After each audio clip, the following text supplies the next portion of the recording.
Vamos entonces de nuevo, volviendo aquí, después de haber realizado este proceso reflexivo.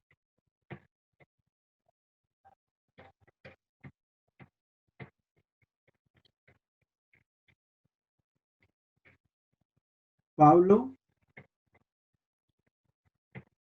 Pablo, Profe, sí, buenas. ¿cómo estás, hermano? Muy bien, gracias. Me alegra, Pablo.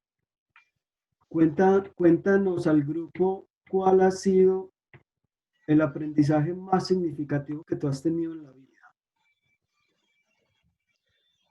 Profe, aprender a amar a los demás y a ser persona. Aprender a amar a los demás y a ser persona. ¿Quién te lo enseñó? Profe, la misma vida. Ujú.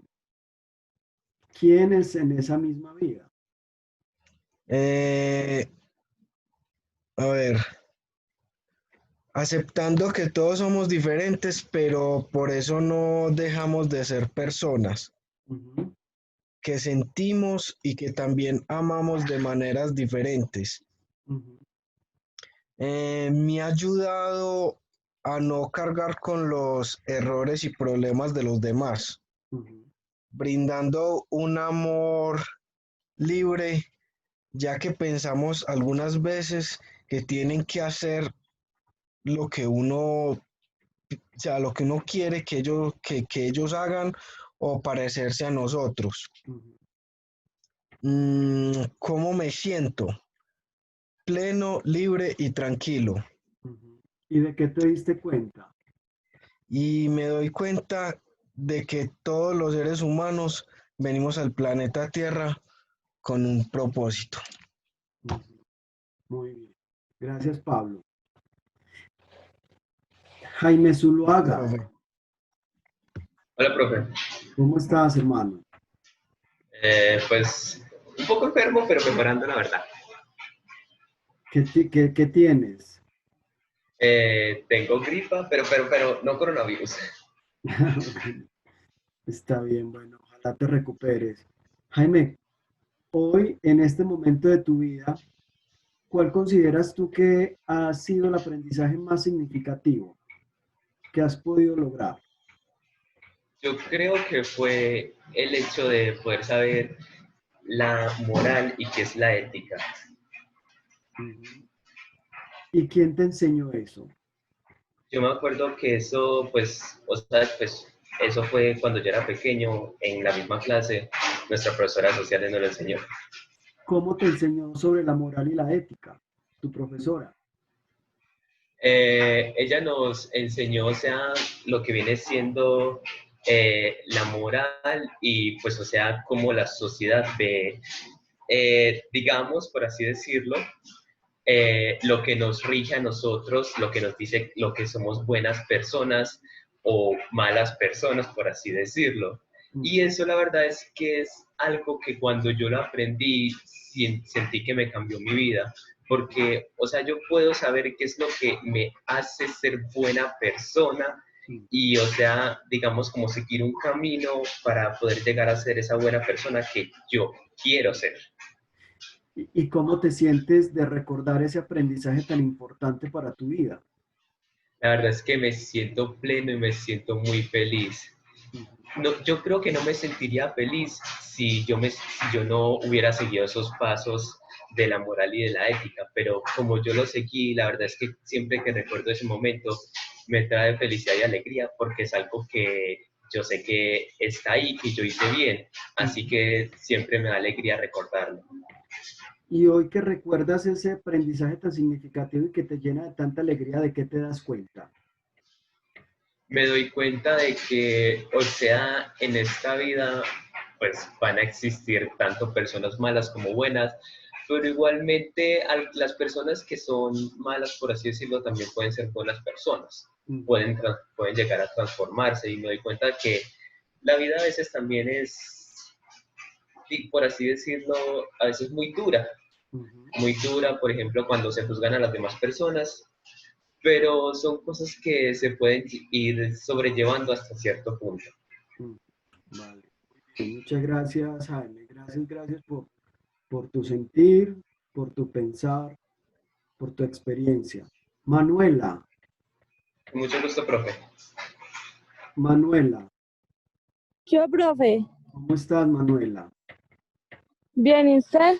Muy bien, Manuela, gracias. Manuela, ¿cuál ha sido el aprendizaje más significativo que has tenido en tu vida? A ver, pues a pesar de que yo creo que los aprendizajes en valores son muy significativos, pues para todo el mundo, Ujú, mi aprendizaje más significativo es un poquito más banal.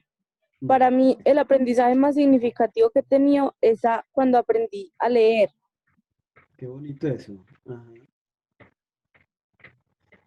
¿Quién te lo enseñó?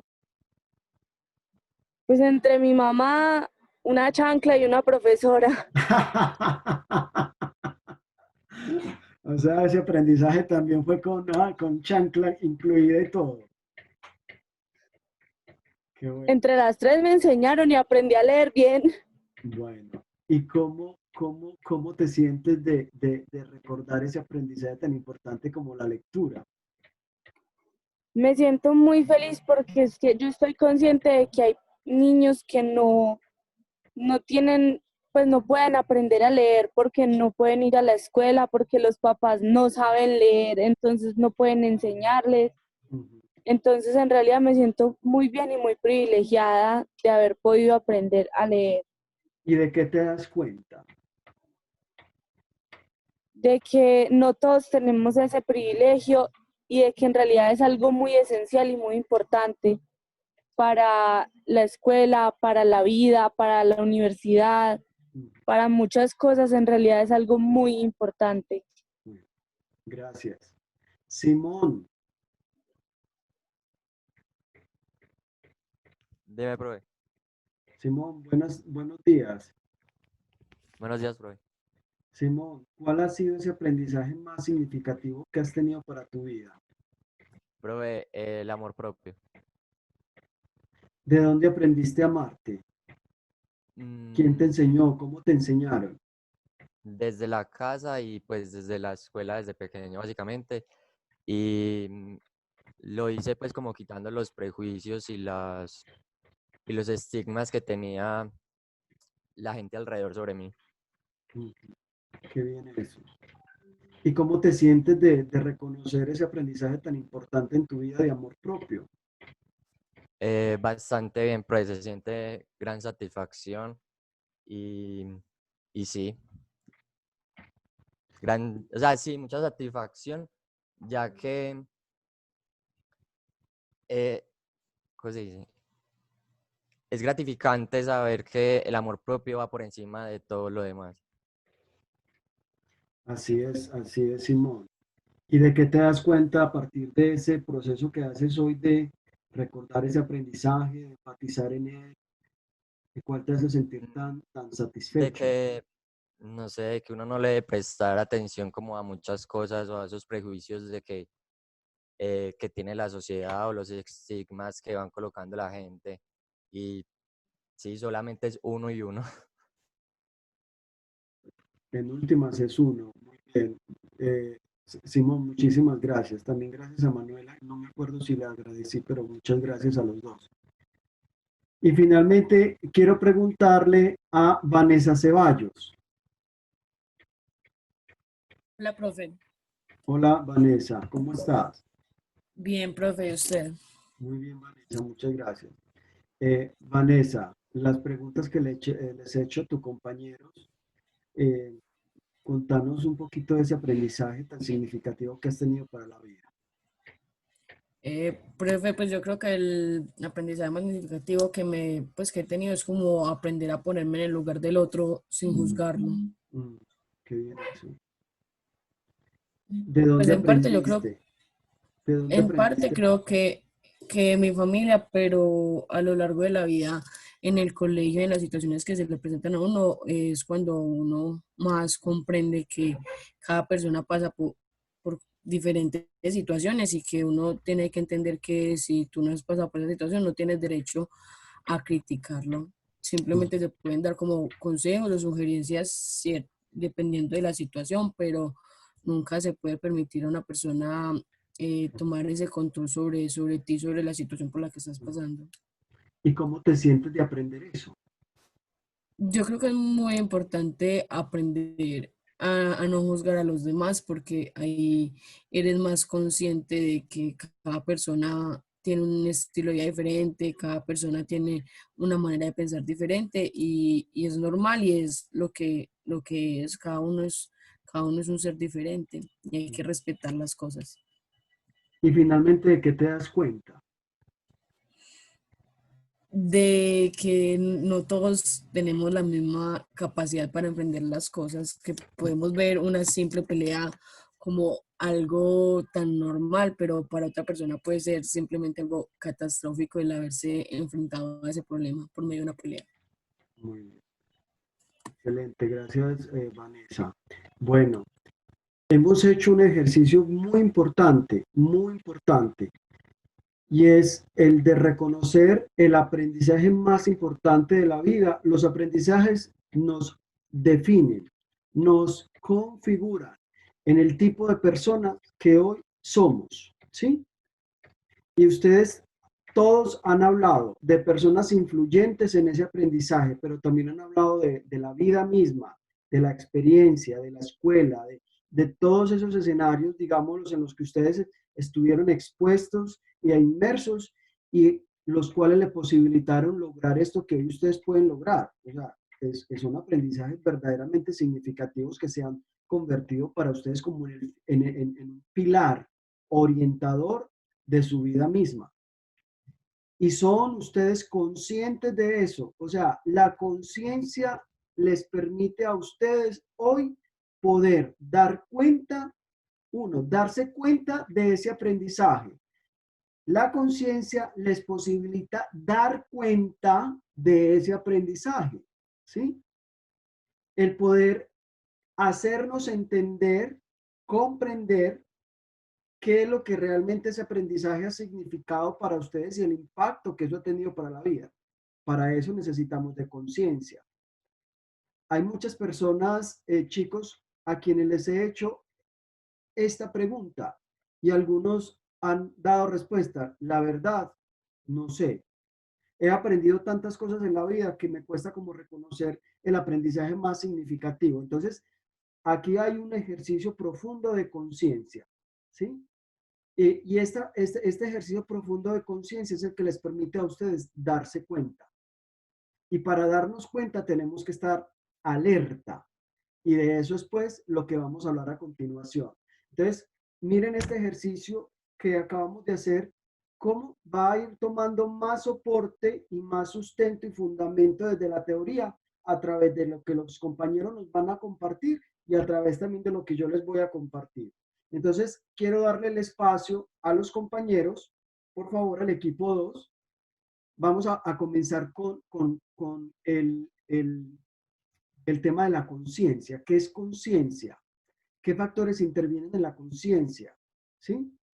La relación de la conciencia con los ciclos circadianos, la conciencia y el sueño, o sea, tantos temas que están relacionados y que básicamente la conciencia es tan fundamental porque es que la que nos permite a nosotros darnos cuenta de todo lo que está aconteciendo en nuestra vida, de todos los procesos cognitivos que hemos hablado hasta el momento. Si no existiera la conciencia, no pudiéramos percatarnos de ellos, no pudiéramos dar cuenta de ellos. Entonces, dejemos que el equipo número 2 nos comparta teóricamente los postulados más significativos que el autor nos presenta, muy resumidos, con respecto a conciencia.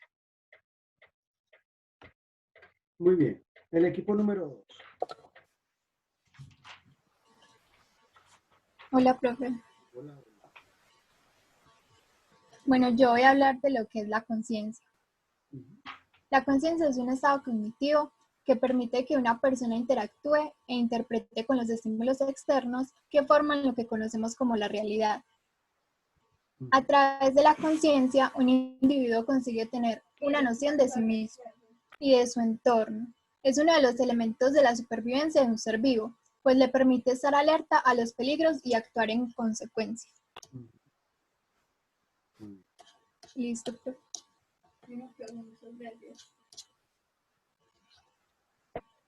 ¿Qué más tiene que decir el equipo sobre conciencia con respecto a los ritmos de la vida? ¿Qué relación tienen con la conciencia?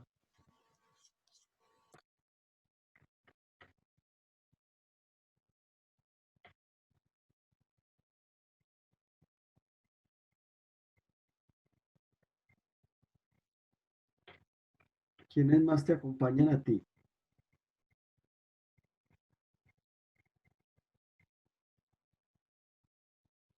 Profe, Paula es que tiene el micrófono malo.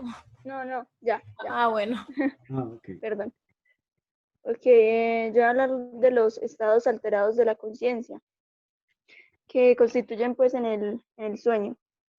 Ok. Se presentan cuatro etapas, ¿cierto? Ajá, En el que el sujeto puede estar despierto o en un sueño profundo. ajá, Eh, Aquí se pueden describir el movimiento ocular llamado MOR, ajá. M-O-R. ¿Ok? Sí, en amor. Y el sueño rápido, primero se presenta el sueño rápido, en el que los músculos pues, se relajan y la persona puede decir que está dormida o despierta. Ujú, Es como el inicio. La segunda etapa es el sueño que se hace más profundo y la temperatura de allí, la temperatura desciende, empezando a tener ondas cerebrales. ujú, La tercera etapa aparece una nueva onda cerebral en el sueño, ujú, mucho más profunda y poco a poco pérdida de conciencia. ujú, En la cuarta y última etapa, el sueño es totalmente profundo. Es un estado de inconsciencia y con ondas cerebrales cada vez más puras. ujú. Ya. Muy bien. Bueno, cabe resaltar también pues que dormir y descansar pues correctamente es algo súper esencial para que la conciencia pues rinda súper bien y en sí tengamos un mejor rendimiento el resto del día Ujú, en general. Entonces pues también los problemas de sueño que se presentan en las personas, por ejemplo el insomnio, ujú, pues algunos de ellos son estos. El ujú, insomnio es uno de ellos, que es la falta anormal del sueño. Es ujú, como una dificultad para conciliarlo en el momento en el que, pues, en el momento en el que se supone que se debe estar dormido en la noche. Entonces, gracias a esto, muchas veces se le dificulta levantarse temprano y cosas así. ujú. Y pues el cuerpo no descansa correctamente, la mente no descansa correctamente, ya que no se tienen las suficientes horas de sueño. La hipersomnia es un trastorno del ciclo del sueño en la que es un trastorno del ciclo del sueño en la que pues, o sea, se presenta una excesiva necesidad de dormir durante todo el tiempo, es una necesidad involuntaria. Ujú, Y pues esto puede generar problemas al levantarse, muchas veces pues se pueden sentir confusos, irritables las personas que sufren ese trastorno ujú, y se les puede presentar lo que se conoce como borrachera del sueño, que es ujú, como que, o sea, que se levantan desorientados. ujú. Y pues ya como para finalizar, sería la parasomnia, que es como un grupo de alteraciones variadas, pues que se presentan muchísimo más en niños y en jóvenes, pero también puede persistir hasta la adultez. Y pues prácticamente lo que pasa, pues uno de los síntomas que está presenta es en los niños a veces es mojar la cama, tipo tienen pesadillas y como el sistema nervioso no está desarrollado del todo, entonces pues muchas veces suelen orinarse en la cama del miedo. Ujú. Incluso hablar dormidos o también presentar confusión al despertarse. Y pues como estos problemas de sueño, hay muchísimos otros que pueden llegar a afectar muchísimo eso y por ende pueden afectar el mejor rendimiento de la conciencia. Ok, muy bien. Bueno, también tenemos que algunos pues, de los estados alterados de conciencia, según Erich Fromm, Ajá, son pues estos, vea, el soñar despierto y otros estados de relajación. ajá, También tenemos los estados de creatividad, pues particularmente la fase inspirativa del acto creativo.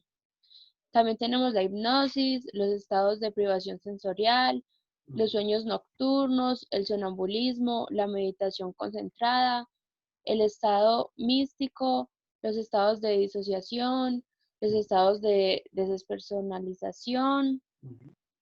También tenemos los estados psicóticos y pues son particularmente los de alucinaciones. Los estados psicodélicos que son ocasionados por el uso pues de drogas. Y pues todos los anteriores mencionados representan los cambios pues de conciencia y pues por ende también la alteración en la percepción de la memoria o acción voluntaria.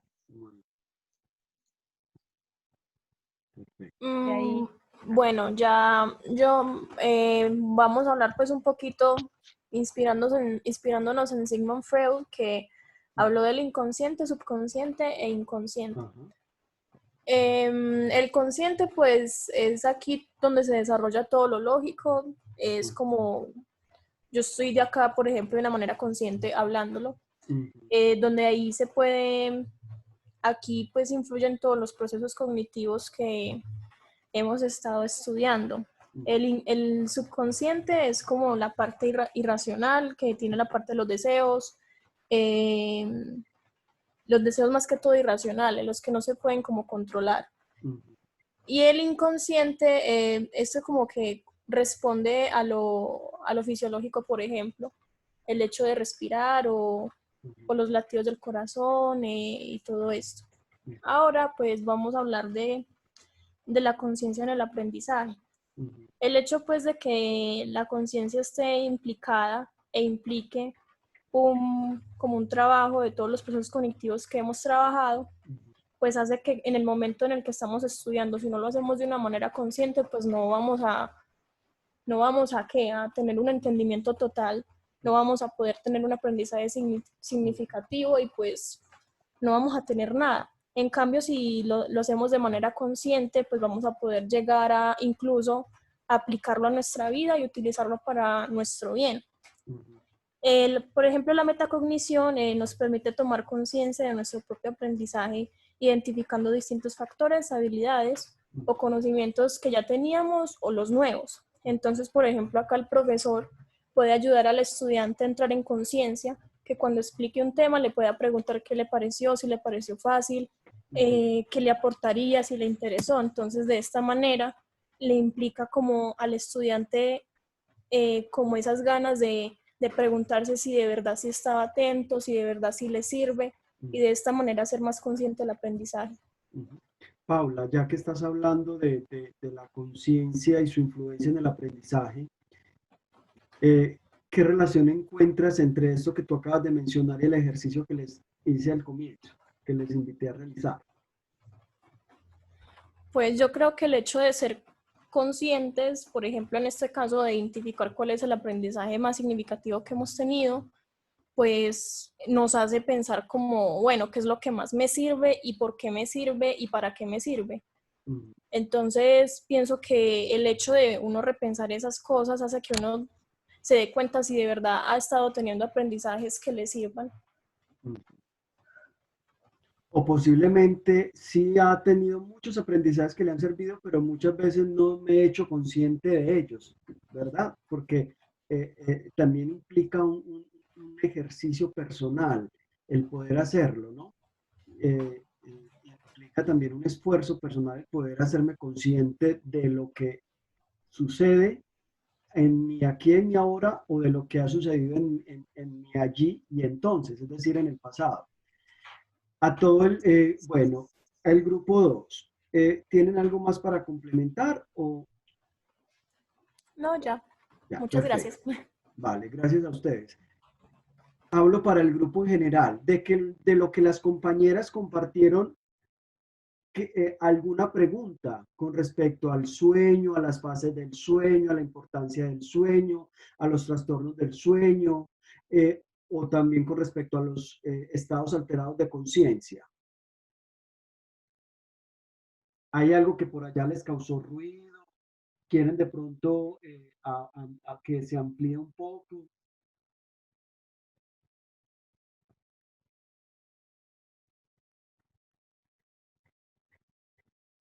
Profe, No, supongo yo que ahí entra también lo de la interpretación de sueños de Sigmund Freud. ¿Cómo?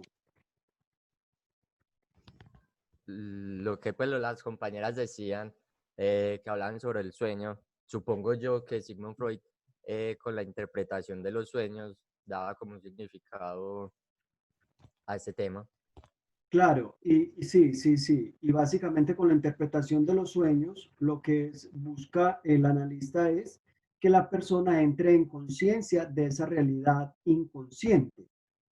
Listo. Entonces, por eso a través de esa técnica por eso a través de esa técnica de la asociación libre, perdón, del método de la asociación libre, lo que busca el analista es que a través de la asociación libre, el ser humano cada vez se pueda ir adentrando en el material inconsciente para hacerlo consciente. Porque es que cuando yo puedo tener conciencia, puedo en medio de todo tener cierto control, cierto dominio y puedo operar frente a esa realidad desde una condición volitiva, es decir, desde una condición de la voluntad. Entonces, claro que sí.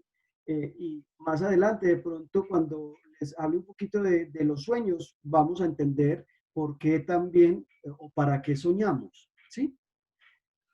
¿Alguien más? Profe, yo quisiera hacer pues otro aporte, yo soy del grupo 2. Ah, ok, dale, Melanie. Quería hablar pues de algo que estaba leyendo, pues que es, por ejemplo, de la conciencia moral, la conciencia histórica y la conciencia en la psicología.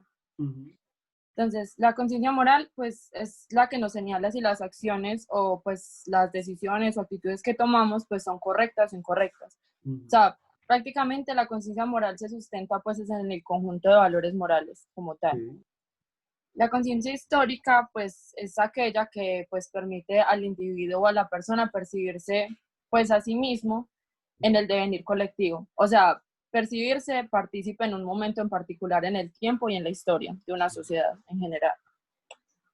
Y la conciencia en la psicología, pues, se denomina, pues, como un acto mediante el cual una persona es capaz de percibirse a sí misma en el mundo en general o percibirse a ella misma. O sea, implica que el individuo pues pueda darse cuenta de aquello que ocurre a su alrededor o dentro de él mismo. Muy bien. Muchas gracias, Melanie. Voy a compartir pantalla para clarificar algunas cuestioncitas sobre la conciencia, ¿ok?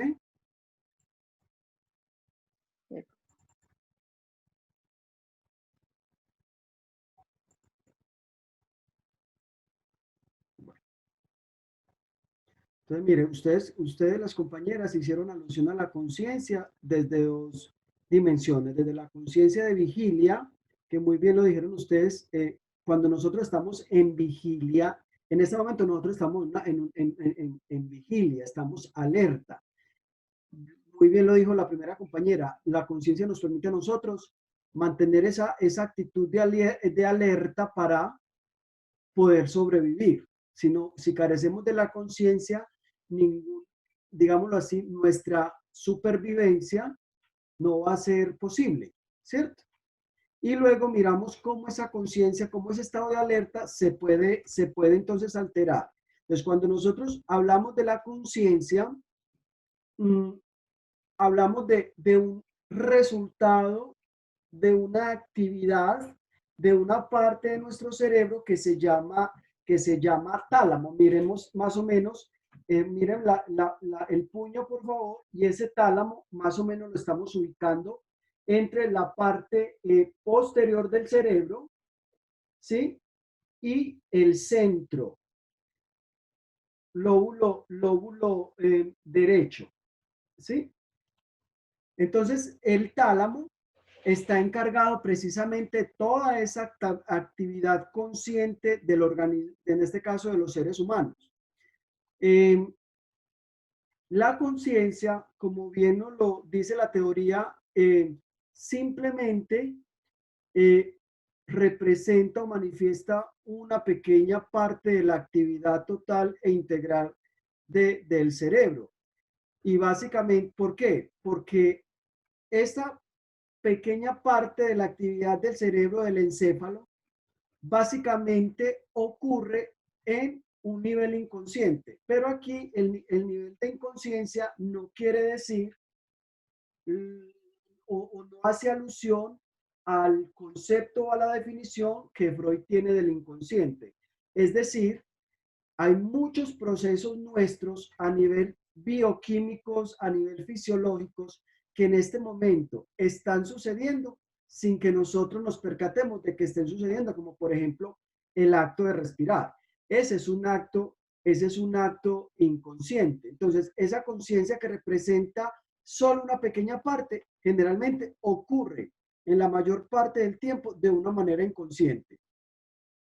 Y toda nuestra adaptación, toda nuestra supervivencia a nivel de especie, tanto filogenética como ontogenéticamente, ¿sí? Simplemente es posibilitada a través de la actividad que posibilita la conciencia. Aparece un término que ustedes también vieron en el texto y es el término ensoñación. Estefanía Soto, por favor, compártenos en qué consiste o léenos en qué consiste ese término de ensoñación que tienes en este momento visualizado en tu pantalla. Listo, ensoñación. Ocurre sin esfuerzo, a menudo cuando buscamos escapar brevemente de las demandas del mundo real, expresar y lidiar con los deseos ocultos sin culpa o ansiedad. Desarrollan habilidades cognitivas y creativas, mecanismo para procesar la vasta información que recibimos durante el día. Vale. Entonces, Estefanía, ¿qué entiendes tú por ese término, ese concepto? Se puede decir que es cuando soñamos, cuando dormimos y queremos como escapar de la realidad, como que nuestra vida sea otra, ¿no? Muchos de nosotros a veces tenemos estados de ensoñación sin necesidad de que estemos dormidos, ¿sí? Y en ese momento lo que nosotros hacemos es, sin desconectarnos, podemos tener un espacio en el cual nosotros hacemos como una actividad de resetearnos, ¿sí? Porque necesitamos hacerlo ¿para qué? Para oxigenarnos, para hacer un desarrollo de más habilidades, para suscitar más creatividad, pero también esos momentos de ensoñación, básicamente lo que nos permite es como elaborar, hacer un proceso de elaboración de toda la información o todos los estímulos que durante el día nosotros estamos recibiendo. Entonces, esa ensoñación no requiere de un esfuerzo, ¿cierto? Esa ensoñación no requiere de un trabajo arduo, simplemente recurrimos a él y lo hacemos, o nuestro organismo recurre a él para lograr estos beneficios que ya pudimos, pues, y que la compañera nos mencionó. Muy bien.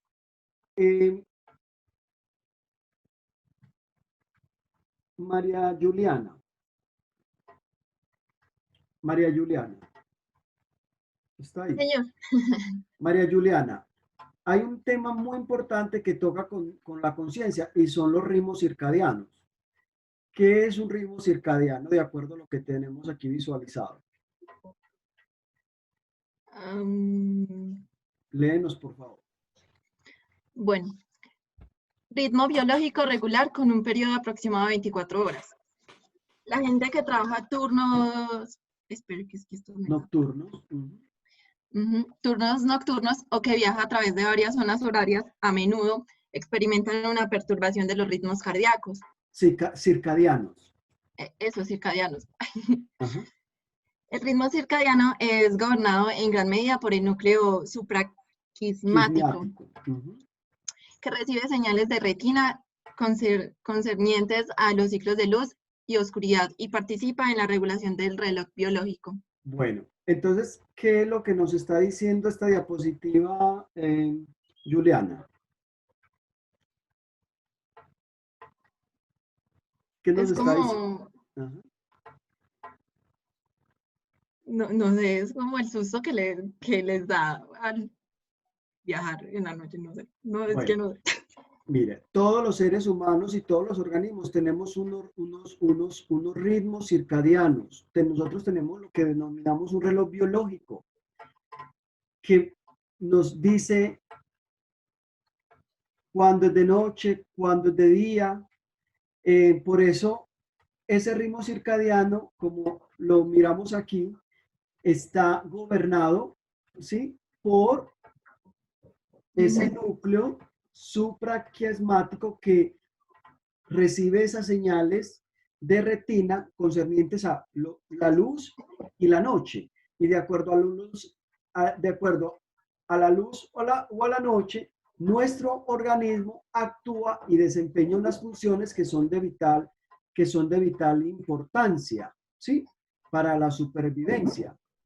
Entonces, de ahí que cuando nosotros, alguna persona, por ejemplo, tiene esos turnos nocturnos, está alerta cuando se supone que de acuerdo al ritmo circadiano, al ritmo biológico, tendría que estar en este momento dormido, porque es que hay oscuridad. Entonces, hay una gran afectación y un descontrol a nivel fisiológico cuando, por ejemplo, estas personas están expuestas a un ritmo totalmente distinto al ritmo biológico que ocurre durante ese ciclo aproximado de las 24 horas. No sé si ustedes han viajado a otro lugar donde tenemos una gran diferencia en la franja de tiempo y nosotros experimentamos lo que es el jet lag, ¿cierto? Y es como el choque, la desorganización de nuestro organismo, de nuestro ritmo circadiano, y necesitamos tiempo para adaptarnos a ese, digámoslo así, a ese nuevo reloj, ¿sí? En este caso, que nos presenta el entorno, el ambiente en el cual nosotros, o el contexto geográfico en el cual nosotros estamos.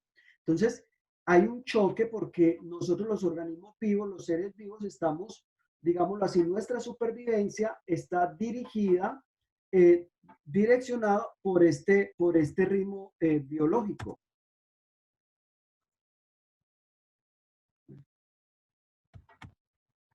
Profe, yo tengo una pregunta respecto a este tema del ritmo circadiano.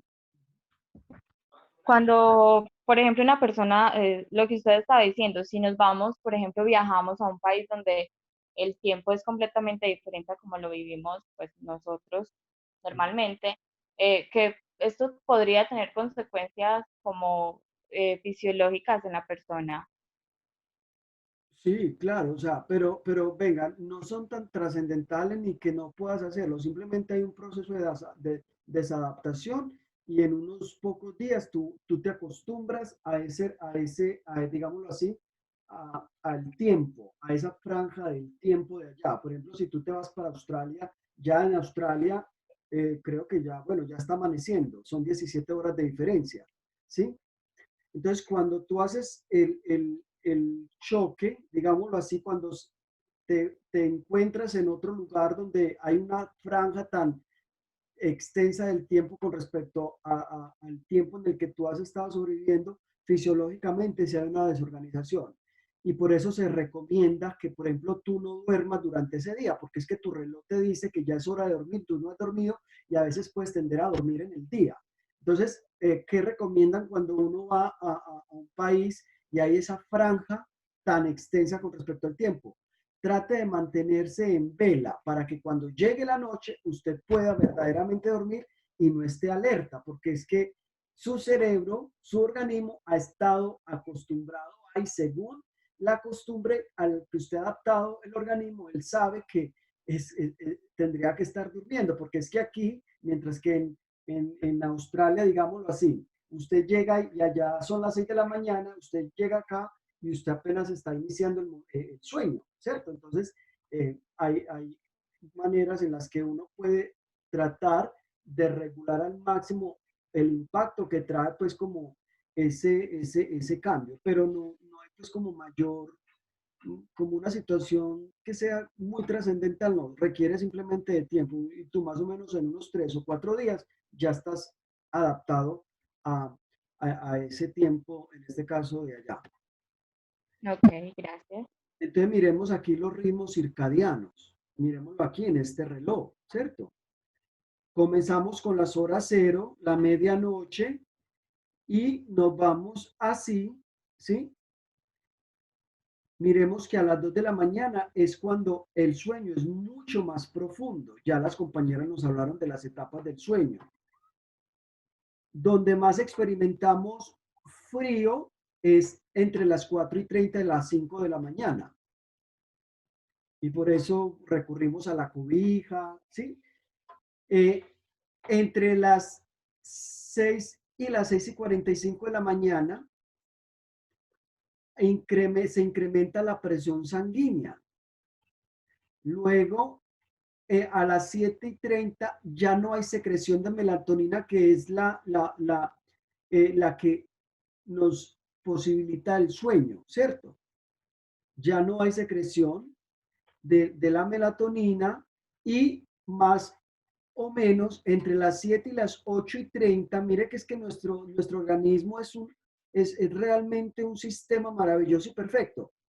La mayoría de las personas, el organismo está diseñado para que entre las 7:30 y las 8:30 el intestino esté aún mucho más reactivado, ¿sí?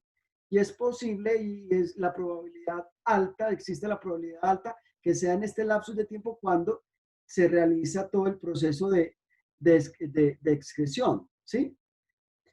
Luego, entre las 8:30 y las 9, tanto para las mujeres como para los hombres se incrementa la testosterona, ¿cierto? Entonces es muy probable que nuestra actividad sexual esté mucho más activa, digámoslo así, perdón, que nuestro impulso sexual esté mucho más activo en este momento del día, para luego experimentar el máximo despertar a las 10 de la mañana, es cuando todo el mundo está alerta. Luego viene el mediodía, ¿sí? Luego entre las 14:30 y las 13:30 miramos lo que sucede, hay mejor coordinación a nivel fisiológico, biológico. A las 3:30 mayor reacción, velocidad para reaccionar. Luego, entre más o menos las 17, que son las 5, hay una mejor eficacia cardiovascular y fuerza muscular. Luego viene las 6, luego entre las 6 y las 7 de la noche, miren lo que sucede, hay una elevación de la presión sanguínea, la temperatura del cuerpo es más elevada, y luego, digámoslo así, empieza como el decaimiento del cuerpo, porque ya empieza de nuevo a darse la secreción de la melatonina, que nos va diciéndole al cuerpo que ya es tiempo de desconectarse, de interrumpir todas sus actividades, todas, ¿sí? Y finalmente llegamos de nuevo aquí a la medianoche, ¿sí? Entonces, miren ese proceso tan importante que sucede todos los días, y a veces nosotros no nos percatamos de ello.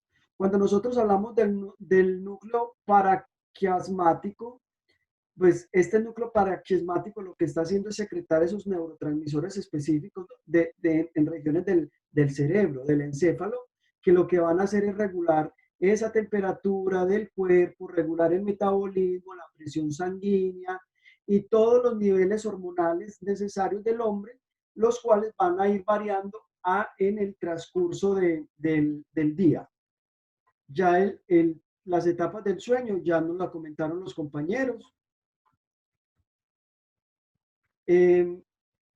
Hablaron de los trastornos del sueño. Aquí hay dos que no mencionaron, y es la apnea y la narcolepsia. La apnea es un trastorno del sueño en el cual se suspende el oxígeno. Entonces, muchas veces la gente que se ahoga cuando está durmiendo, ¿sí? Hay que ponerle cuidado si usted tiene una apnea del sueño, porque si no entra oxígeno, pues incluso hasta puede provocar la muerte. Y la narcolepsia, ¿sí? Es un estado también de sueño, es un estado exagerado de sueño, involuntario también. O sea, es la persona que se queda dormida en cualquier parte, ¿cierto? y es una cuestión involuntaria. Los sueños, aquí ya entramos con el aporte que hizo Simón. Los sueños responden ¿a qué? Responden a experiencias visuales o experiencias auditivas. Generalmente esos sueños ocurren ¿en qué fase del sueño? En el periodo MOR, ¿cierto? Y esas experiencias son menos vívidas en momentos, digámoslo así, al ser menos vívidas pueden tener, digámoslo así, cierto parecido al pensamiento consciente, pero generalmente esas ocurren en la fase no more. Muchas de las personas dicen, es que esto me sucedió cuando estaba durmiendo y esto es verdad y me agarraron o yo sentí esto y a veces es tan vívida la situación, pero ojo, posiblemente es que usted está de nuevo en la fase no more, fue a la fase more, lo más profundo, luego volvió al no more, que son las fases 2 y 3, donde uno está dormido, pero todavía, entre comillas, puede tener cierta actividad de alerta. Entonces es lo que uno en momentos puede sentir de que eso que fue sueño fue una experiencia tan vívida que es percibida como si hubiese sido algo real. Por ejemplo, en la fase MOR, la actividad del cerebro es tan, digámoslo así, es tan fuerte que muchas de lo que allí acontece es como si estuviera aconteciendo en la vigilia. Pero, ojo, ese material que tiene el cerebro en este momento no es material de la realidad, o sea, de lo que acontece en este momento, no. Es información, imágenes visuales, auditivas, olfativas, incluso táctiles, ¿sí? Del gusto, que en ese momento el cerebro recurre a esa memoria a largo plazo o incluso, sí, más que todo al almacenamiento que hay, memoria a largo plazo, y las trae, ¿sí? Y entonces es cuando uno dice, hombre, soñé y soñé esto, ¿sí? ¿Por qué soñamos? Es la gran pregunta. Yo quiero que, por favor, Eulindani Gómez nos comparta a partir de la diapositiva por qué soñamos. Leo, profe. Sí, por favor. Los sueños tienen un contenido manifiesto, el contenido superficial del sueño y latente, el significado disfrazado e inconsciente del sueño. Entonces, para un momentito ahí, por favor, Eulindani. Entonces, mire, los sueños siempre van a tener esos dos contenidos. Uno manifiesto, es decir, lo que expresa el sueño. Yo soñé con el perro que me perseguía y quería morderme. Ese es el contenido manifiesto.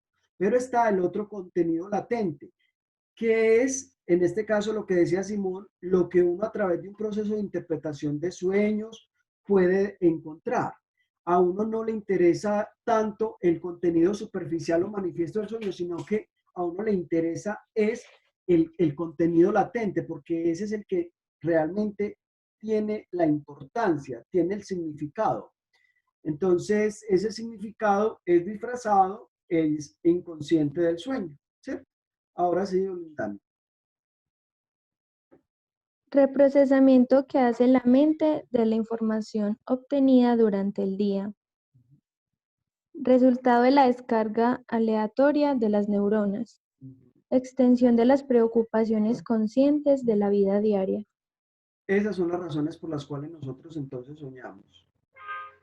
¿Alguna duda con respecto a esos motivos por los cuales soñamos? Profe, ahí donde dice descarga aleatoria, ¿con aleatoria qué quiere decir? Al azar, cualquier cosa. Las neuronas pueden descargar cualquier cosa, ¿cierto? Al azar. Listo. Aleatorio es, por ejemplo, algo aleatorio, es que yo diga, Dani, dime un número del 1 al 31. Profe, el 19. Aleatoriamente elegí quién iba a hacer la otra diapositiva, quién la iba a leer. ¿Ok? Entonces, digámoslo así, al azar, las neuronas hacen un proceso de descarga. Listo. Profe, yo tengo una preguntita. Sí, Pablo. El déjà vu, un déjà vu, hablemos del déjà vu, que es muy parecido a esto. No sé, algún día un profesor me dijo que era algo que ocurría entre el cerebro y, y el ojo, ¿cierto? Sí. Pero a veces pienso que no es como tan así, porque es que a veces es como que se vive y como que ya se vivió. Entonces, no sé, tengo como la duda ahí. O puedes entrar en un momento de ensoñación que te puede hacer sentir de que eso que viviste ya lo habías vivido. Y no es solamente con relación a un lugar, sino también a un olor, ¿sí? Esto yo ya lo olí, esto parece que en este lugar yo ya estuve, ¿sí? Entonces, también tiene que ver con los momentos de la ensoñación. Y nadie produce un déjà vu, ¿sí me explico? Conscientemente, volitivamente, nadie lo produce. Se da sin ningún esfuerzo. Y ese déjà vu también tiene su beneficio, ¿sí? Como lo vimos ahorita cuando hablamos de la ensoñación. En momentos te permite reorganizar cierta información, en momentos te permite incluso percatarte de cosas que en el allá y entonces nunca te percataste y que ahorita a través de esta déjà vu puedes de pronto decir, mira, esto ya lo viví, pero cuando lo viviste en el momento en que fue, no te percataste como hasta el día de hoy te estás percatando y que estás diciendo, estás entrando en conciencia. Esto yo ya lo he vivido. ¿Sí me explico? Sí, profe, pero entonces el déjà vu existe en cuanto son cosas que ya se vivieron en el pasado o no. Es probable, sí, es probable. Básicamente ese déjà vu. Yo siempre he hablado del déjà vu como un proceso de ensoñación que me puede llevar a tener la percepción de que algo ya lo viví. Aunque no, sí, aquí en este lugar, ve, tan raro, es la primera vez que estoy, pero es como si yo ya hubiera estado, ¿cierto? Entonces ahí aparecen como los grandes,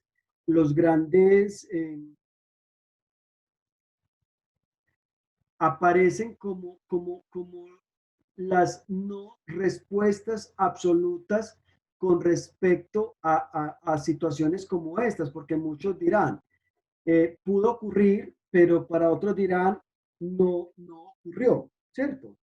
Pero el déjà vu, para mí, siempre lo he entendido como un proceso de ensoñación. Para mí es como eso. Listo. Listo, profe. Bueno.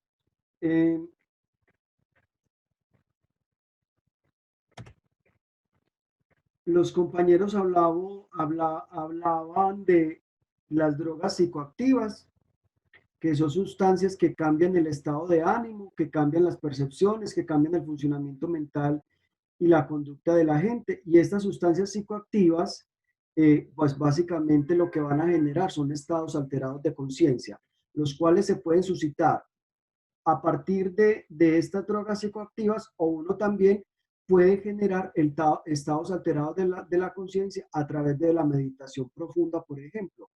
Yo puedo entrar en un estado de quietud tal que altero mi conciencia, pierdo realmente como contacto con la realidad y simplemente entro en un estado, digámoslo así, de extrema relajación. Mi mente se vacía totalmente, no está pensando nada, totalmente puedo quedarme en blanco, pero esto implica un gran ejercicio, una gran práctica.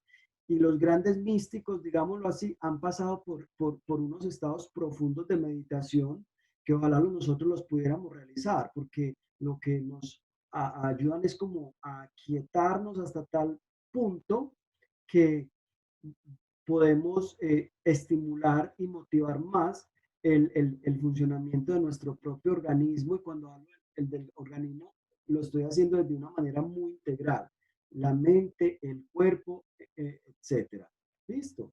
Y también yo puedo generar estados de conciencia alterada a través de la hipnosis, ¿cierto? Que yo ya voy, ofrezco un estímulo, voy relajando el cuerpo y básicamente lo que hago es producir un estado de profunda somnolencia. No obstante, la persona que entra en hipnosis está desconectado de lo que está sucediendo alrededor, el bus, esto, y solo está centrada en las órdenes, ¿sí?, sugestivas que el hipnotizador está dando. Es lo único que en ese momento está existiendo. ¿Listo? Entonces quería pues como retomar estas cositas y complementar lo que las compañeras nos han compartido. Vamos ahora al aprendizaje. Hablemos de la definición de aprendizaje y diversas definiciones de aprendizaje. Bueno, profe, Muy bien. yo voy con la definición de aprendizaje. Vale.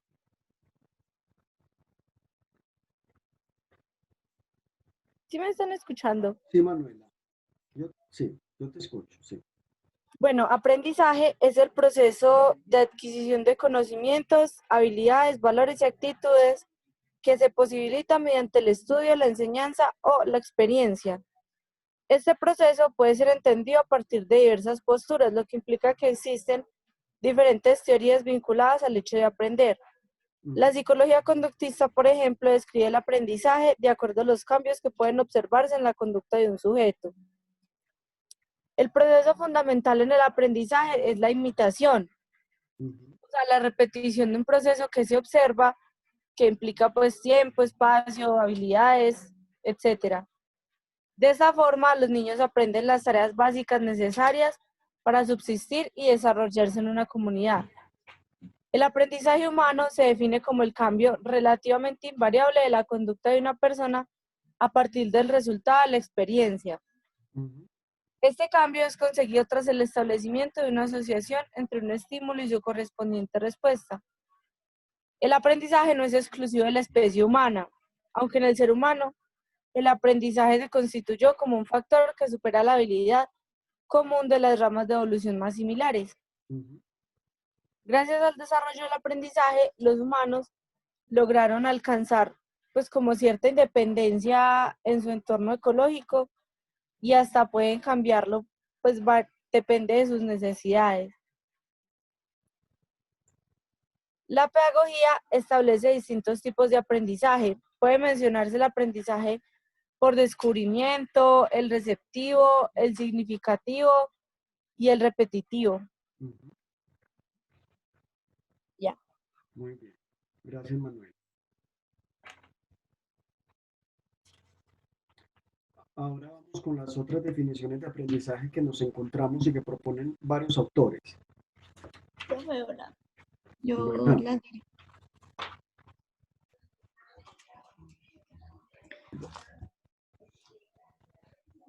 Listo.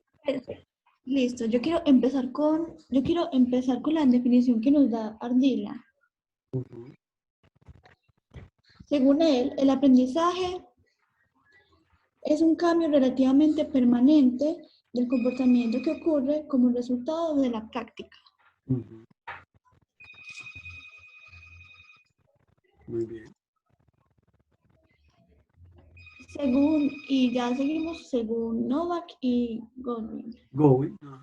Ajá.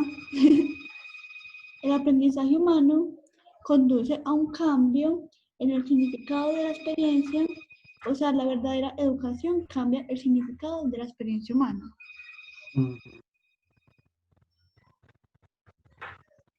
Muy bien. Ya continúo con Travers.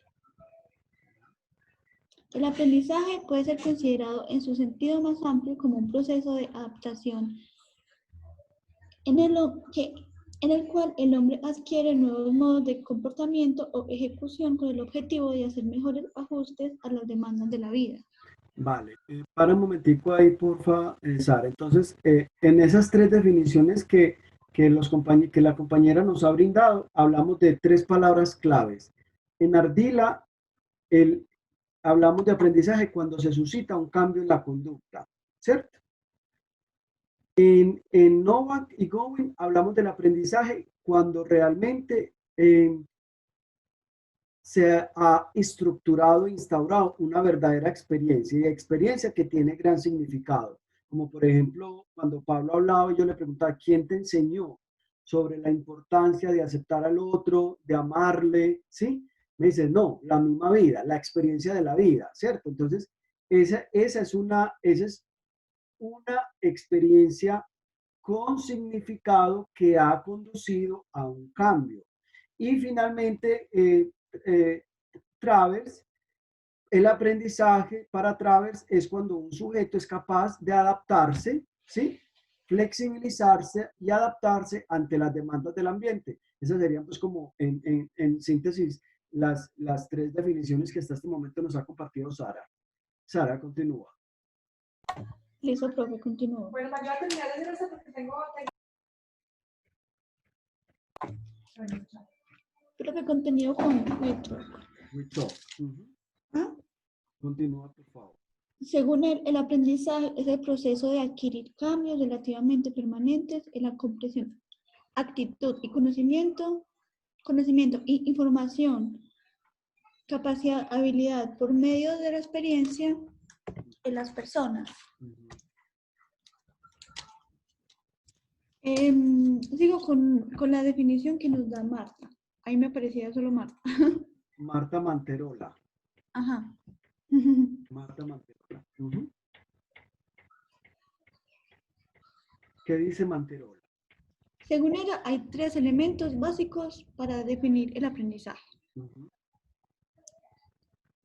El primero sería que el aprendizaje es un proceso de una serie de pasos progresivos que conducen a algún resultado. El segundo factor sería que el aprendizaje involucra cambio o transformación en la persona, ya sea en su comportamiento, en sus estructuras mentales, en sus sentimientos, en sus representaciones o en el significado de las experiencias. El tercer factor que nos dice Marta es que el aprendizaje se produce como resultado de la experiencia.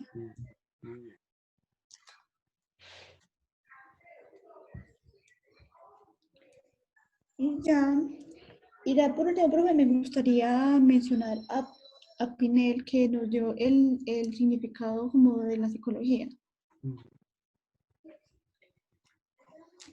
Él nos dice que el aprendizaje consiste en la inducción de cambios neuronales relacionados con la conducta. Como consecuencia de la experiencia, la memoria consiste en su mantenimiento y en la expresión del cambio conductual. Sí, recordemos que la posición de Pinel, es una posición muy psicobiológica, es decir, siempre, y creo que lo hablamos cuando tratamos el tema de bases neurofisiológicas de la conducta. O sea, siempre que hay un aprendizaje, nuestro cerebro se modifica. Cada vez que el sujeto es estimulado para aprender, se establecen nuevas redes sinápticas, y el establecimiento de esas redes sinápticas modifica la misma estructura neuronal, y es lo que posibilita también que ese aprendizaje se pueda llevar a cabo, ¿cierto? O sea, cada vez que el sujeto, a través de la experiencia, a través de la información, de los estímulos que reciben del ambiente, el cerebro, para poder llevar a cabo y para poder determinar ese aprendizaje, tiene que realizar ciertas conexiones ciertas conexiones sinápticas, y que van creando lo que llamamos redes y circuitos neuronales. Entonces, entre uno más estimula, más conexiones se van a dar, por lo tanto, más aprendizaje se va a posibilitar. Muy bien. Y finalmente, ¿qué tienen que decir con respecto a las bases neurofisiológicas del aprendizaje?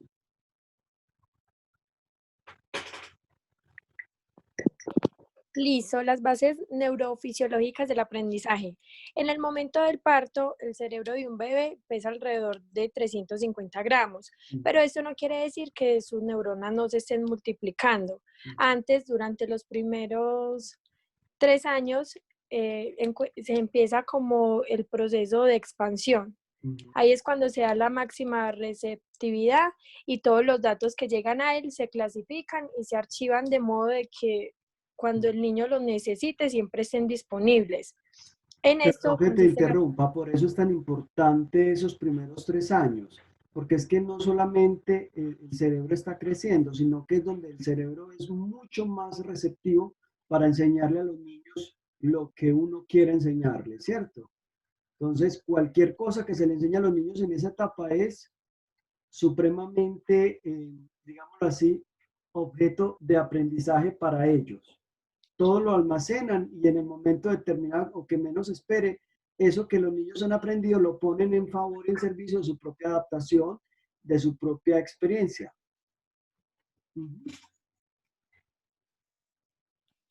Sí, profe. En esto consiste el aprendizaje, de disponer de conocimientos y diversos recuerdos que sirven como plataforma para alcanzar nuestros objetivos. No son recuerdos, son recursos los que se ponen al servicio y los que se disponen, los recursos. Listo, profe. No se conoce demasiado sobre las bases neurofisiológicas del aprendizaje. Sin embargo, se tienen algunos indicios importantes de que este esté relacionado con la modificación de las conexiones sinápticas. Sí, Bueno, las hipótesis que se tienen sobre estas modificaciones es que el aprendizaje es el resultado del fortalecimiento o abandono que le demos a estas repercuten en las conexiones sinápticas entre neuronas. La otra es que el aprendizaje depende de la actividad de la neurona presináptica y la neurona postsináptica. La modificación de la sinapsis es un proceso lento a diferencia de los cambios potencialmente eléctricos que sirven para dar señales entre las neuronas. Y si la neurona presináptica o la postsináptica o ambas están inactivas, llevan al deterioro potencial de la sinapsis que nos llevan al olvido. Eso, entonces, ustedes de ahí, ¿qué concluyen a nivel de las bases neurofisiológicas del aprendizaje? ¿Qué concluyen ahí? Especialmente con estos últimos dos enunciados que ustedes compartieron.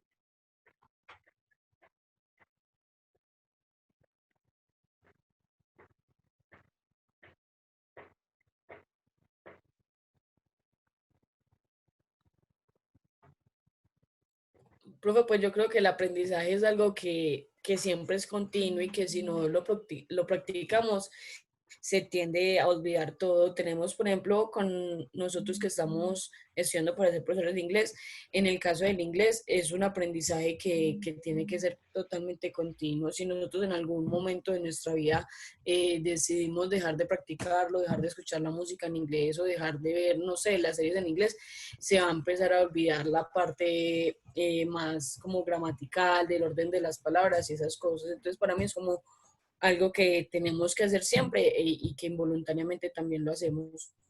Y que si no se está teniendo una respectiva estimulación, pues ¿qué es lo que estamos haciendo? Estamos evitando, digamos así, imposibilitando que nuestras neuronas cada vez estén conectando para producir sinapsis, ¿cierto?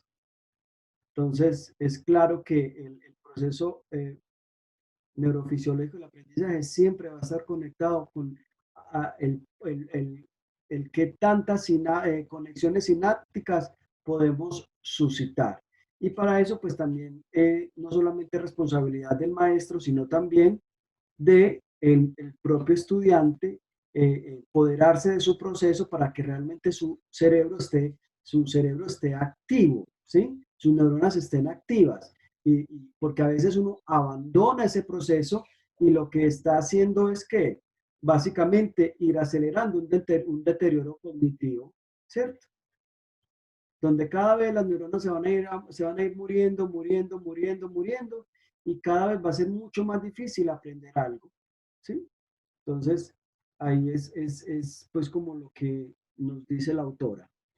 Bueno, y finalmente tenemos el proceso del aprendizaje y los elementos que intervienen, fundamentales, factores que intervienen en el proceso del aprendizaje.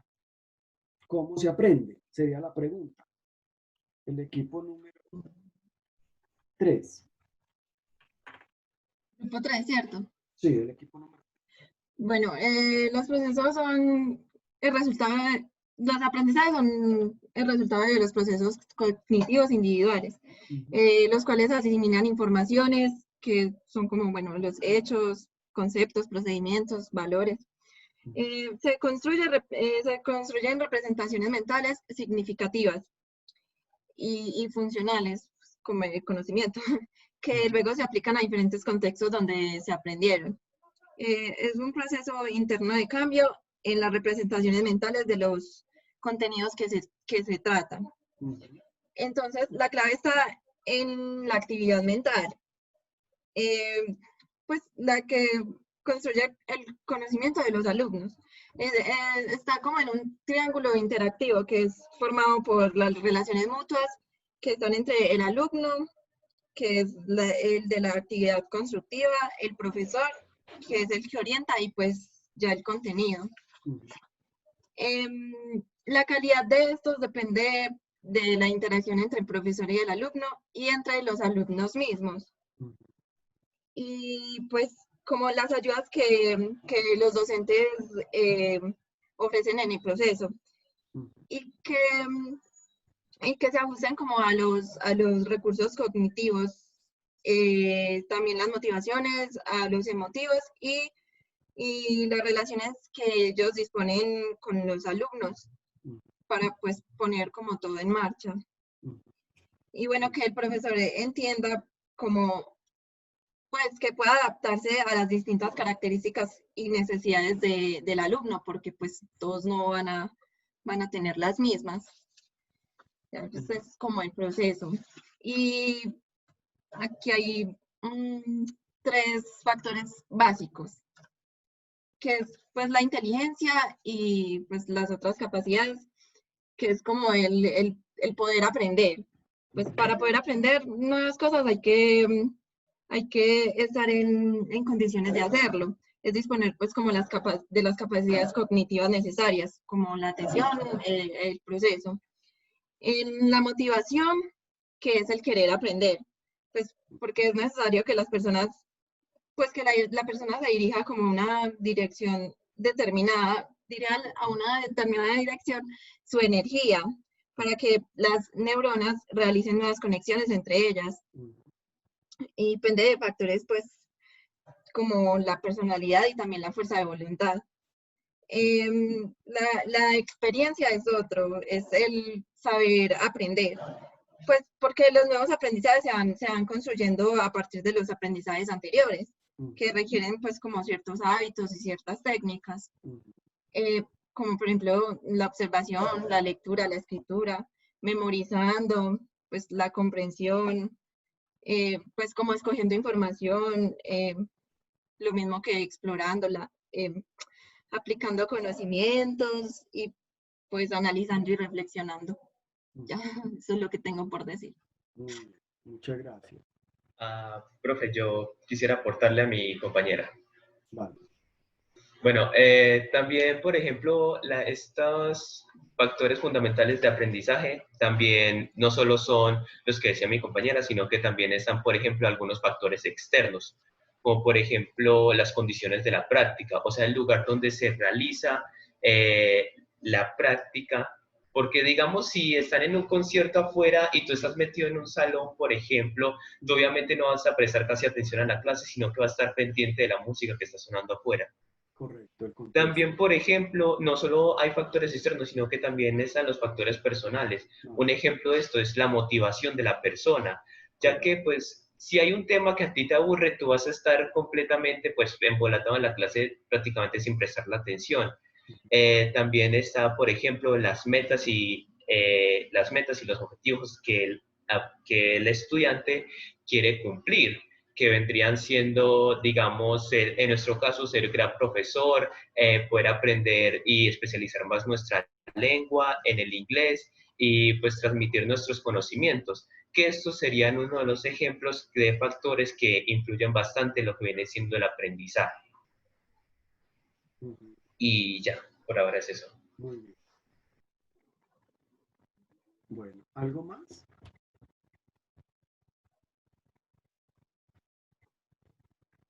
Bueno. De lo que los compañeros han compartido con respecto a aprendizaje, ¿tienen alguna pregunta?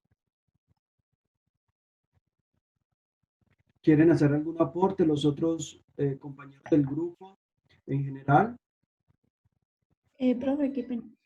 A mí me gustaría complementar algo, pues, como en general de la inteligencia. Sí, Sara. Cuéntame.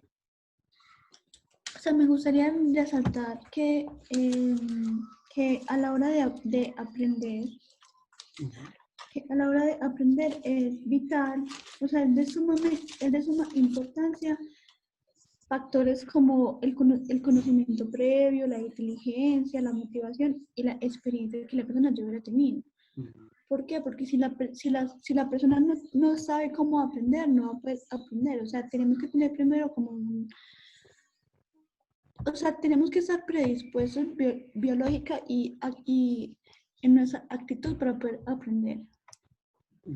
Fisiológicamente, emocional, motivacional, afectivamente. También tenemos que tener un contexto sociocultural adecuado para llevar al aprendizaje. Son elementos fundamentales. Y también tener un buen facilitador que utilice herramientas y metodologías que puedan generar ese interés, esa motivación y esa disposición también para el cambio. O sea que el aprendizaje no está solamente destinado fundamentalmente al docente, que usted aprenda, no. Usted es también un protagonista clave de los aprendizajes que usted quiere suscitar para su vida, ¿cierto? Entonces, ahí vemos pues como dos personas, estudiante y docente, que se unen, que se aunan, ¿sí? Que se unen y que se engranan ambos para poder suscitar eso que se quiere lograr, y es aprender. Quiero culminar hablando un poquito de las teorías del aprendizaje, que son muchas, pero yo voy a tratar de ir muy rápido con esto. Igual, ustedes en tercer semestre van a detenerse un poco más en las teorías del aprendizaje, en las teorías psicológicas de la educación, pero ya por lo menos para que tengan como cierto conocimiento, aunque sea superficial y breve, con respecto a las mismas. Entonces, permítanme un momento, yo les comparto de nuevo pantalla.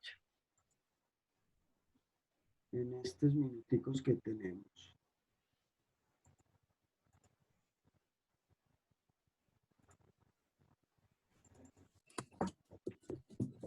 Bueno.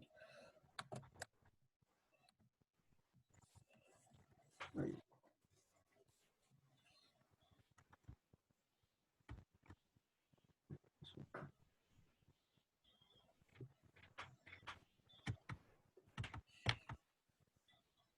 Bueno, entonces, cuando nosotros hablamos de teoría del aprendizaje o teorías del aprendizaje, pues básicamente estamos hablando de diferentes teóricos que tienen una manera especial o conciben de manera especial cómo la persona aprende, ¿cierto? Cómo aprenden esas nuevas ideas, cómo aprenden esos conceptos, y estos teóricos opinan que ese aprendizaje tiene diferentes vertientes, diferentes caminos, ¿cierto? Entonces, estos teóricos lo que están haciendo es como presentarnos a nosotros la relación, explicarnos esa relación entre la información que ya nosotros tenemos, la nueva información que llega y cómo nosotros estamos tratando de aprenderla, ¿cierto? Entonces, nosotros constantemente estamos en una actitud de alerta para aprender y de conciencia para aprender.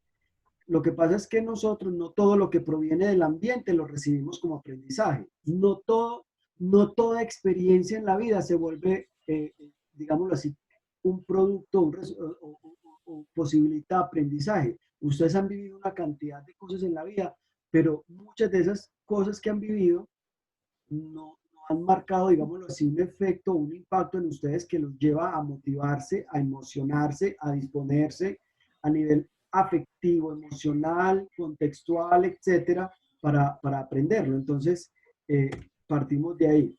Hay en el momento así reconocidas estas teorías, que es la teoría del conductismo, que ustedes pues ya han hablado del conductismo, ya hablaron en las escuelas psicológicas del cognitivismo, es otra de las teorías. Está el constructivismo, también lo hablamos. Están las teorías eclécticas y están las teorías que hablan del cambio conceptual. Voy a ir muy rápido con esto. Entonces, en la teoría conductista, ¿cierto? Vamos a encontrarnos aquí con autores como, por ejemplo, Pavlov, el padre del condicionamiento clásico. Nos vamos a encontrar con Edward Thorndike, que es el que habla de la teoría de la asociación y ley de efecto, donde el ser humano asocia estímulos con respuestas y esa asociación va a producir un efecto y a partir de ese efecto va a surgir también un aprendizaje. Está Gurdjieff, que es el que habla del aprendizaje como un aprendizaje asociativo, ¿sí? Por ejemplo, Thorndike, antes de hablar de Gurdjieff, dice que en tanto que el ser humano asocia estímulos con respuestas y ve su efecto, él va a empezar a ensayar, ¿sí? Y va a cometer errores, pero a través de ese ensayo y error, él va a hacer conexiones. Y esa conexión que va a realizar va a depender de qué tan favorable es la respuesta, ¿sí? Qué tan positiva o favorable es la respuesta que se genera a partir de esa asociación de estímulos, ¿sí? Luego aparece Gurdjieff con ese aprendizaje asociativo en el cual se establece, dice Gurdjieff, dos sensaciones que ocurren de forma recíproca y que acaban por asociarse de manera que cuando solo ocurre una de estas sensaciones, la otra también aparece. Entonces, básicamente, el proceso del aprendizaje en Gurdjieff es un proceso asociativo de sensaciones que si ocurren de forma simultánea, se va a dar una, pero también va a ocurrir la otra. Thorndike y Skinner hablan del condicionamiento operante, que ustedes ya lo conocen, y básicamente el aprendizaje lo que busca es la modificación o extinción de una conducta, y esto se logra a través de los refuerzos. Por eso de nuevo, el condicionamiento operante retoma a Edward Thorndike, ¿cierto? De acuerdo a mi respuesta, ¿sí? Si es positiva o no, yo voy a tener un refuerzo. Ese refuerzo, recordemos lo que Skinner lo nombra como un refuerzo negativo, como un refuerzo positivo. Pero recuerden que básicamente ambos refuerzos, negativos o positivos, lo que están buscando es incrementar la conducta positiva, la conducta favorable. Entonces recuerden, el refuerzo positivo es le pongo algo que le gusta. Le doy algo que le gusta, en este caso al estudiante. Refuerzo negativo, le quito algo que es desagradable para él. ¿Por qué? Porque su conducta fue favorable. Entonces, no le gusta, digámoslo así, no le gusta trabajar individualmente, pero tuvo una respuesta o una conducta favorable. Venga, le voy a quitar el trabajo individual y le voy a pedir que lo haga de forma colectiva. Más o menos habla de eso. Y están también los castigos que tienen la misión de también aquí no es reforzar la conducta ni incrementarla, sino que es decrementarla, quitarla, extinguirla. Y los castigos también son positivos o negativos. Entonces, le quito algo del ambiente que le gusta o le doy algo que no le gusta, ¿cierto? Entonces, la niña que le gusta ver televisión todas las noches, pero falló en la escuela en el examen, la mamá quiere que esa conducta no se vuelva a suscitar, entonces hoy le voy a quitar que vea televisión y así sucesivamente. Entonces, el castigo y el refuerzo, importantes pues aquí para lograr el aprendizaje. Y Bandura es uno de los grandes personajes también muy significativos y él habla de el aprendizaje que ocurre por observación. ¿Y qué es lo que uno observa? Un modelo, dice Bandura. Y ese modelo que se observa, uno busca imitarlo. Y uno lo imita cuando uno ve que ese modelo actúa y su actuar tiene consecuencias positivas en el medio y el entorno lo reconoce.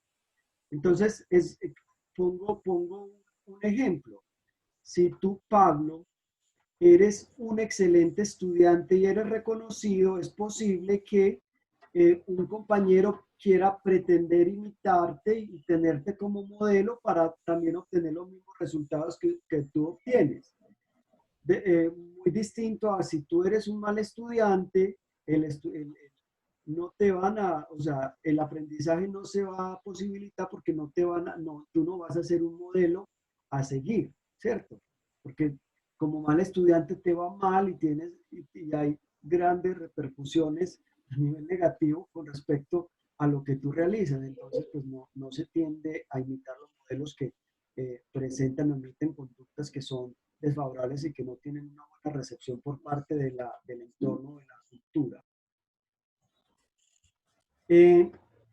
Aparece Piaget, que ya estas son las teorías cognitivistas, las anteriores son las teorías conductistas, y aquí nos vamos a encontrar a Piaget, nos vamos a encontrar a Brunner.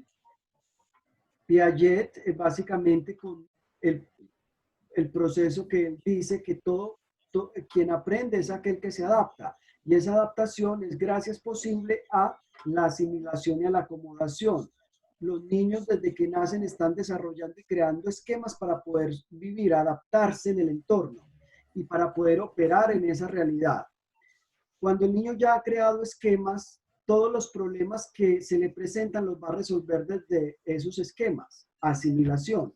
Pero cuando se presenta una situación, un problema que no puede resolverlo con los esquemas, el niño tendrá que acomodar un nuevo esquema. Entonces, cuando lo acomoda, podemos decirlo que se ha dado una modificación de la estructura de esquemas, por lo tanto se ha aprendido algo nuevo, dice Piaget. Brunner es el que habla de que el aprendizaje ocurre cuando es el sujeto quien lo va descubriendo paso a paso, cuando él a través del descubrimiento es capaz de ir transformando los datos de la realidad, ¿cierto?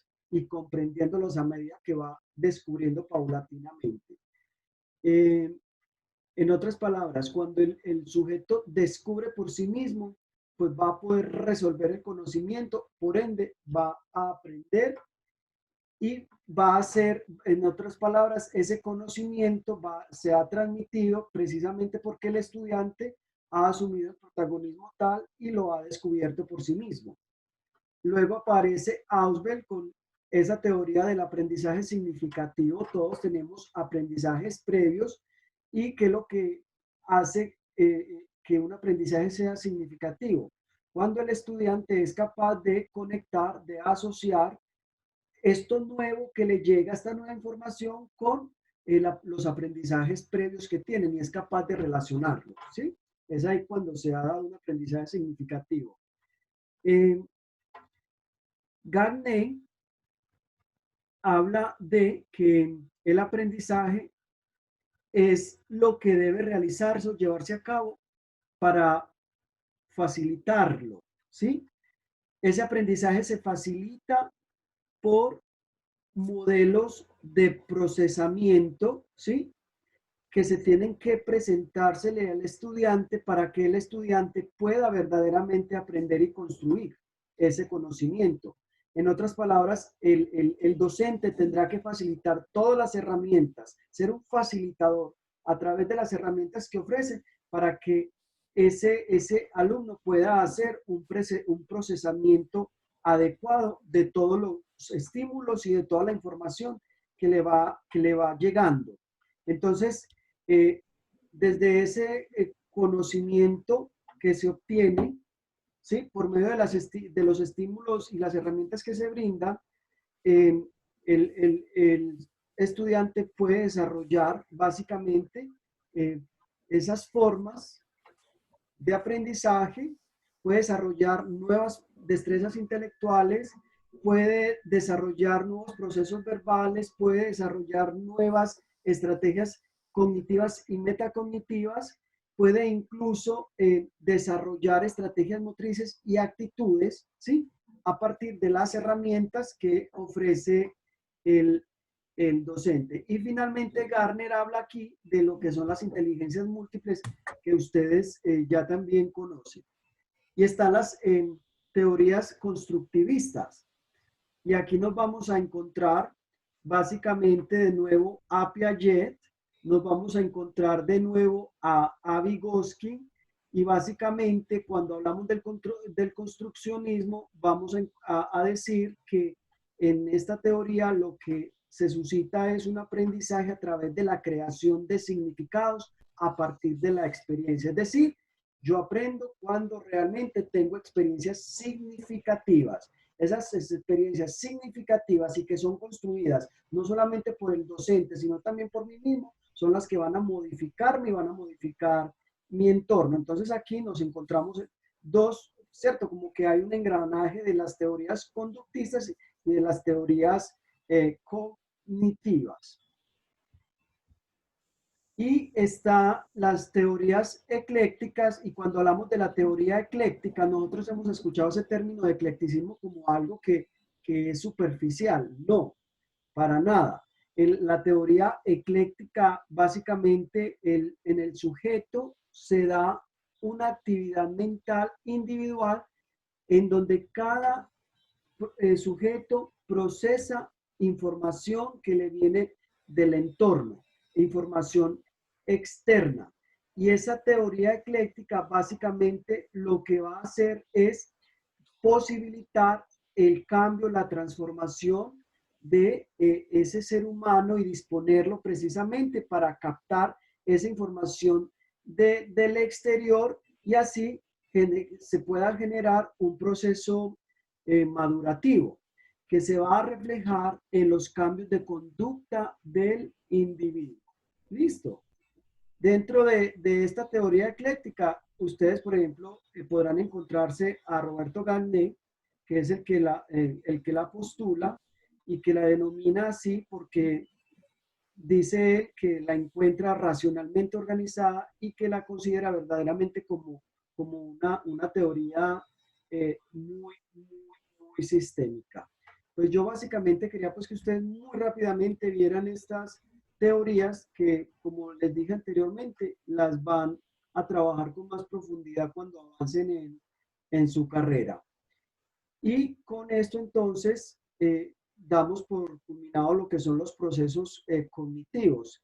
Chicos, reconozco que son demasiados procesos cognitivos y que esto da para simplemente en un semestre estudiar primero procesos básicos, luego los superiores, pero bueno, básicamente la premura del tiempo y la manera como está diseñado el curso, pues lleva a que simplemente nosotros demos pinceladitas con respecto a esto y les queda a ustedes pues como la inquietud para investigar. Preguntas, inquietudes con respecto al tema.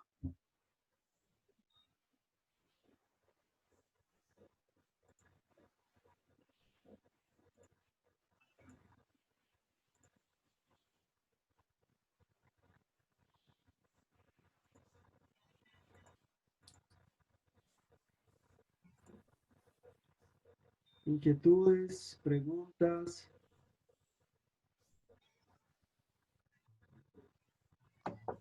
Pues, profe, a mi parecer todo quedó muy claro. Muchas gracias. Bueno, chicos, entonces nos quedan faltando una sola clase. ¿Sí?